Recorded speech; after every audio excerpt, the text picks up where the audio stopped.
সামাজিক যোগাযোগ মাধ্যমে আমরা যে সকল ইমোজি ব্যবহার করে থাকি এগুলো জায়েজ আছে কিনা। কারণ ইমোজিতে চোখ বোঝাতে কালো ফোঁটা ও মুখ বোঝাতে কালো দাগ টানা রয়েছে। যে সমস্ত ইমোজিগুলো আমরা সোশ্যাল মিডিয়ায় ব্যবহার করি এগুলো আসলে পূর্ণাঙ্গ কোনো অবয়ব না, পূর্ণাঙ্গ কোনো আকৃতি না।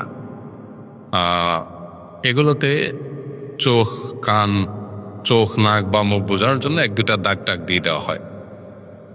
একটা প্রাণীর পরিপূর্ণ আকৃতি হতে পারে শুধু ফেস, শুধু কল্লা, পরিপূর্ণ আকৃতি যদি হয় তাহলে সেটা ব্যবহার করা না জায়েজ, সেটা ব্যবহার করা অনুচিত।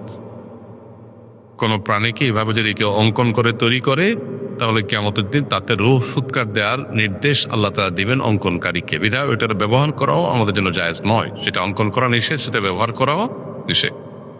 কিন্তু সাধারণত যে ইমোজিগুলো পাওয়া যায় এগুলোতে আসলে পূর্ণাঙ্গ কোনো প্রাণীর অবয়ব থাকে না। যেমন কান থাকে না অনেক সময়, অন্যান্য গুরুত্বপূর্ণ অঙ্গ যা ছাড়া মানুষ কল্পনা করা যায় না সেগুলো থাকে না।